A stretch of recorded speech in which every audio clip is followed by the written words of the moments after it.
भगवान के चरित्र, भगवान के रूप अनेक हैं, अपार हैं। देवी तुम क्या सुनना चाहती हो? तुम क्या सुनना चाहती हो? जो तुम सुनना चाहती हो मेरे से पहले प्रश्न करो। बंधुओं,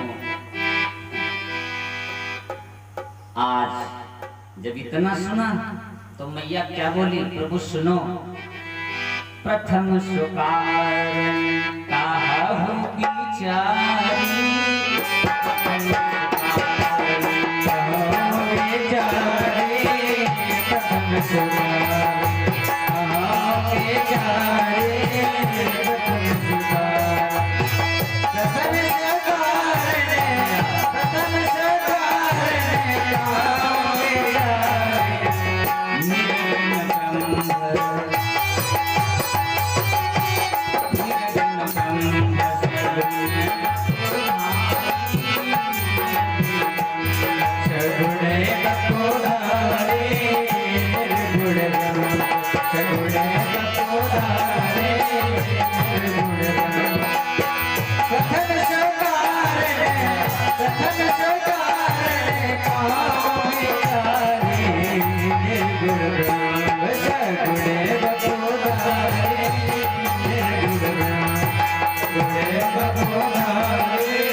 पहला प्रश्न, स्वामी मेरे को बताओ कि निराकार परमात्मा साकार कब हुआ, कैसे हुआ, क्यों हुआ?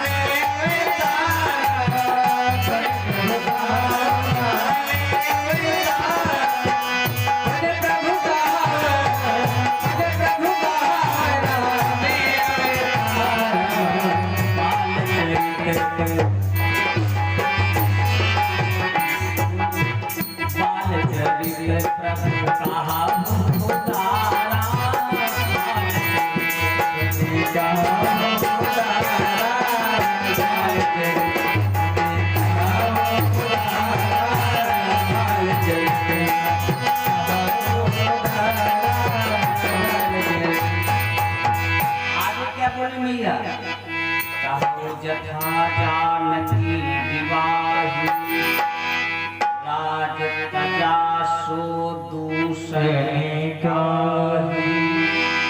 और सुनो प्रभु, वन बस कीन्हो चरित अपारा,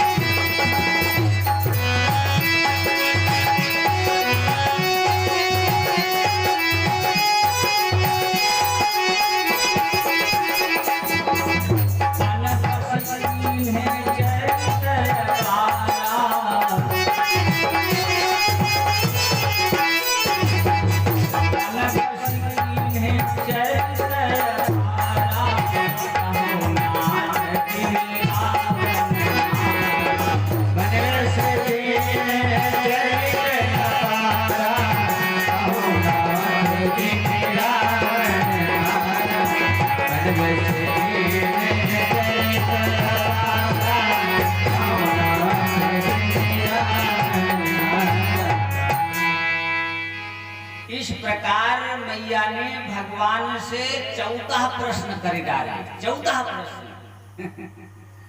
अब भगवान ने कहा सुनो उत्तर। भगवान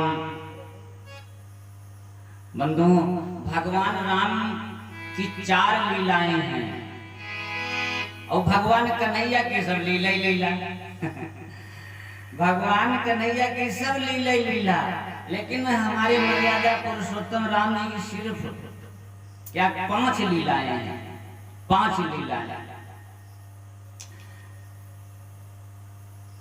बाल लीला में कागभूषुंडी जी मोहित हो गए थे। जब भगवान आंगन में खेल रहे हैं, मैया कौशल्या ने पुआ बनाए और कागभूषुंडी जी ऊपर से आई धमके।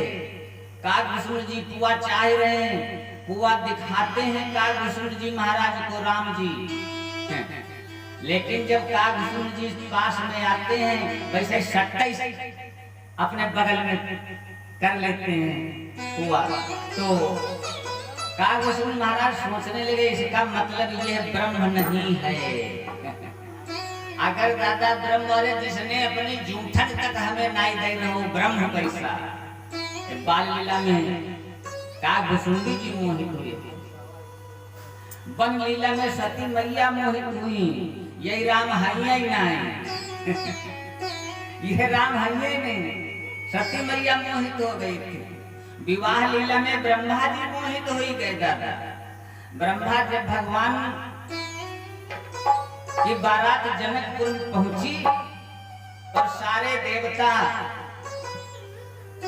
आपस में बातें करने लगे। ब्रह्मा जी कहने लगे सभी देवताओं से, देवताओं सबकी यहाँ रचना दिखाई पड़ती, हमारी यहाँ कौन रचना नहीं। हमारी यहाँ जनकपुर में कोई रचना नहीं दिखलाई पड़ती। तो देवता कहने लगे ब्रह्मा जी होश में आ जाओ। पिता के विवाह में बेटा अपनी रचना देखे, पिता के विवाह में बेटा अपनी रचना देखे। ब्रह्मा जी होश में आ जाओ, जानते हो किसका विवाह है? यहाँ तुम अपनी रचना ढूंढ रहे हो। बंधु, जैसे कोई किसी का विवाह हो और कोई विवाह में अपनी वीडियो कैसेट बनवाओ और वीडियो कैसेट बनाई के सगाई की बाकायदा एल्बम में रख ले। अब वो रखी शादी की कैसेट बीत जाए करीब करीब 25 साल। अब 25 साल में उस व्यक्ति के लड़का हो जाए और लड़का सयानो हो जाए और एक दिन याद आवे कि हमने तुमने शादी कैसेट बनवाई थी, आज तक मौका ही नहीं मिल पाता चलाए। अब तो जब याद आए तब बोले कि लाओ अपनी शादी की कैसेट सबको दिखाना। अब उस कैसेट ऑन कर दे टेलीविजन पे, सब देखें, लड़का देखे, पत्नी देखे, बहू देखे। लड़का का बोलो बप्पा अहिमा सबकी फोटो दिखाते, हमारी फोटो ही नहीं दिखाते। तो बाप यही कहेगा बदतमीज कहीं का, जब ये कैसेट बनी थी तब तो था ही नहीं। यही गलती, ठीक यही गलती ब्रह्मा जी कर रहे हैं। ब्रह्मा जी देवताओं से कह रहे हैं भैया देवताओं इन राम जी के विवाह में हमारी कोई रचना नहीं। देवताओं ने फटकार लगाई, ब्रह्मदेव अपनी बुद्धि ठिकाने करो, ये विवाह जानते हो किसका? ये विवाह परम पिता का विवाह है और इस विवाह में तुम अपनी रचना ढूंढ रहे हो। अपनी रचना ढूंढ रहे हो। धन्य तो यही है जो तुम्हारे नैनों के आगे, नेत्रों के आगे संघटित हो रहा है। अपने नेत्रों का लाभ ले वो मेरे बंधु। आज मैया ने जब अपने प्रश्न कर दिए तब जाकर के भगवान शिव कहने लगे सुनो देवी पहले प्रश्न का जवाब। पहले प्रश्न का जवाब क्या है? प्रश्न तुम्हारा पहला, प्रथम सुकारण कहो विचार, निरगुण ब्रह्म सगुण बतुधार। यानी जो निराकार परमात्मा है, जो जर्रे जर्रे में समाया है, जो जर्रे जर्रे में समाया है। भगवान की झांकी तो जर्रे जर्रे में ना भैया, बनो भगवान की झांकी जर्रे जर्रे में है। जर्रे जर्रे में है झांकी भगवान की, जर्रे जर्रे में है झांकी भगवान की। किसी सूझ वाली आँख ने पहचान की, भगवान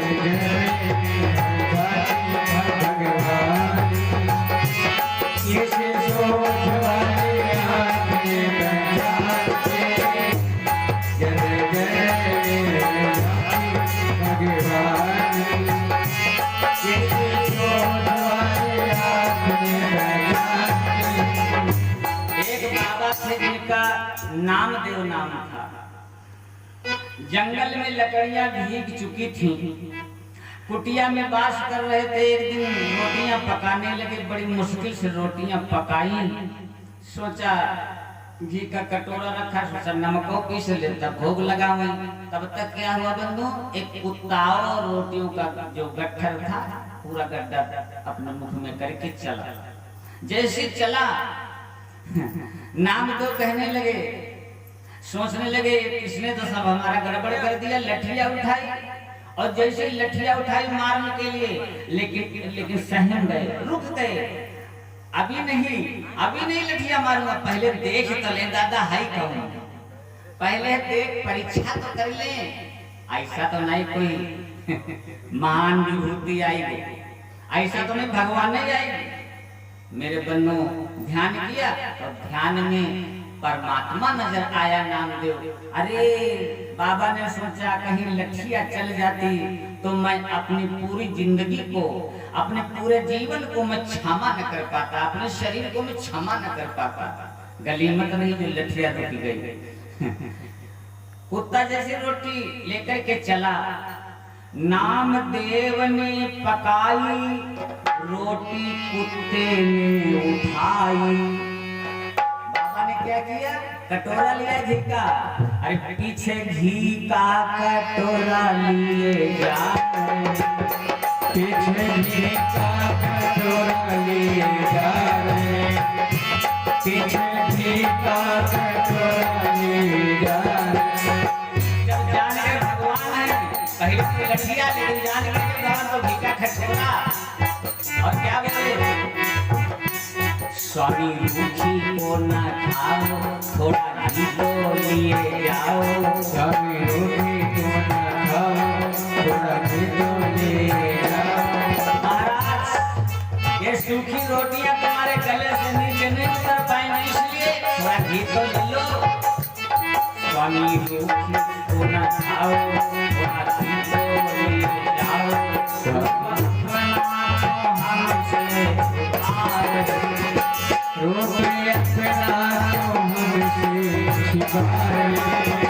महाराज तुम कुत्ता काहे बने गए, कुत्ता काहे बने गए? अच्छा अब मैंने जाना कुत्ता इसलिए बने कि तुम्हारा चेला जिम्मत जान ही न पाओ।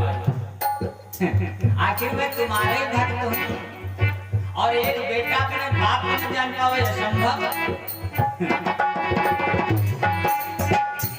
महाराज तेरा मेरा एक बेटा है वो तेरा मेरा एक बेटा है वो, मेरा एक बेटा है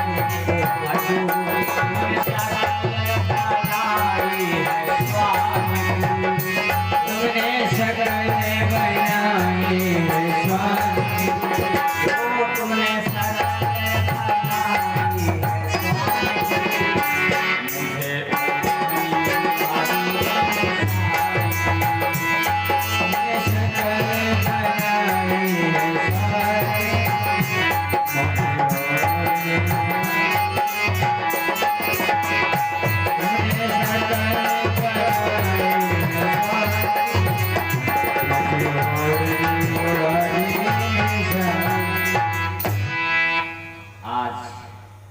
भगवान शिव कहने लगे, सुनो पहले प्रश्न का उत्तर। देवी जब जब होई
भैया जी की तरफ से, दिनेश भैया जी की तरफ से 100 मुद्रा का दान परमात्मा का करे।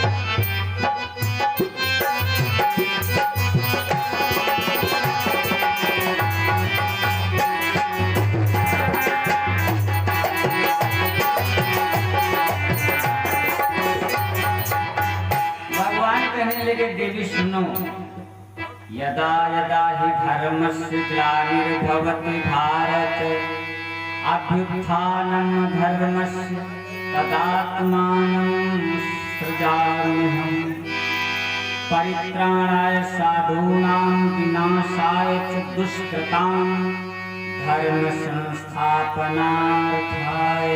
संभवामि युगे। भगवान कन्हैया ने ऐसा कहा है, जब जब इस पृथ्वी पर अधर्म बढ़ता है तब तब मैं नर रूप धारण करता हूँ, पापियों का संहार करता हूँ, सज्जनों का उद्धार करता हूँ। आज वही बात भगवान शिव मैया भवानी पार्वती मैया को बतला रहे हैं। देवी, जब अधर्म बढ़ता है, जब पापाचार बढ़ता है, तब परमात्मा का अवतार होता है, तब वो निराकार परमात्मा शरीर धारण करके इस धरा धाम पर आता है। बंधुओं, पाप कब बढ़ता है? पाप कब बढ़ता है? कहते हैं जब दुष्ट बढ़ जाते हैं तब पाप बढ़ जाता है। दुष्ट, बड़ी बढ़िया चौपाई बाबा जी ने लिखा है, बाढ़े खल बहु चोर जुआरा, जे लंपट पर धन पैदारा। जब दुष्ट बढ़ जाएं, जब दुष्ट बढ़ जाएं, जब लंपट बढ़ जाए, लंपट जाना तो लंपट जो लगाई ठगाई के इधर के उधर, जो लगाई के लड़ाई दे अपन वो है लंपट। और खाली लंपटा नहीं होते, गांव में लंपटनियों होती। बहु आपस में बहु अपना काम करते, लंपट अपना काम कर। लंपट जो इधर उधर के लगाई के लड़ाई दे, झगड़ा करवाई दे, लंपट कहते हैं। एक गांव में एक लंपट था, उसने जिंदगी भर खूब लड़ाओ भिड़ाओ, और जब मरने चला अपने अंतिम अवस्था में, एक दिन जब उसकी तबीयत खराब हुई तो अब कोई पास में नहीं उसके आता था। एक भैया आए गए और उनसे बोला, भैया ऐसा करना, अब कुछ ही दिनों में मैं मर जाऊंगा, मैंने बहुत बुरा सब कुछ किया है, सब बहुतों को सताया है। ऐसा करना भैया, जब हम मर जाए तब हमारे मुख में एक घूंटा ठोक दियो। क्यों? क्योंकि ये मेरा जो मुख है दूसरों को गाली देते देते बहुत गंदा हो गया है, इसलिए भैया जब हम मर जाए तो हमारे मुख में घूंटा ठोक दियो, जिससे हमारा अगला जन्म कम से कम सुधर जाए। मेरे बंधु, कुछ दिनों के बाद लंपट मर गया लंपट। वो भैया आए गए, अब सब, अब कोई था नहीं, उसके कोई नहीं था, तो सब लोग टिकटी बनाई, कहा इसको फूंकना तो जरूर पड़ेगा ही। मेरे मन तब तक भैया आए गए, कहा देखो लंपट जब पहले हमसे बताए थे जब हम मर जाएं, क्योंकि हमारा मुख दूषित है, जब हम मर जाए तो भैया मुख में खूंटा ठोक दिए, जिससे हम लोग अगलो जन्म बन जाए। तब गांव वाले बोले, कह भैया जब खूंटा ठोकने से अगला जन्म बन जाएगी, तब ऐसा करो थोड़ा मोटो खूंटा ठोक दो, जैसे ज्यादा बढ़िया जन्म सुधर जाए। मेरे बन्नू, एक आम का लंबा चौड़ा खूंटा उसके मुख में ठोक दिया गया, कफन वफन उड़ा लिया, टिकटी पर कस लिया, लेकर के चल पड़े शमशान। रास्ते रास्ते चले जा रहे, राम नाम सत्य है, राम नाम सत्य है, राम नाम सत्य है। और तब तक उधर से 112 दूसरी तरफ 112 दरोगा जी, रोकी गाड़ी, कहा रोको, ये क्या लिए जा रहे हो? लोग बोले, दरोगा साहब ये लंपट मर गए, ये लंपट को फूंकन जा रहे, उतारो लंपट। दरोगा ने सोचा ससुर मुर्दा बहुत फुकवाए हुआ, लेकिन ऐसो मुर्दा नहीं देखो जैके यौ मोटो यौ मोचो ऊपर उठो का उतारो। मेरे बन्नो देखा तो उसके मुख में खूंटा ठोका। दरोगा सा अच्छा जानबूझ के खूंटा ठोक को मारे डालो और कह रहे लंपट मरी दो, जाकर के सबको जेल में थाने में बंद कर दिया। कहने का मतलब जो लंपट होता है जब तक जिंदा रहता है तब तक दुख देता है और मरने के बाद नहीं पिंड छोड़ देता, मरने के बाद नहीं पिंड छोड़ देता। इस प्रकार जब दुष्ट पापी बढ़ जाते हैं तब हमारी पृथ्वी ओछी हो जाती है, तब जाकर के परमात्मा का अवतार होता है। भगवान शिव कहने लगे, बंधुओं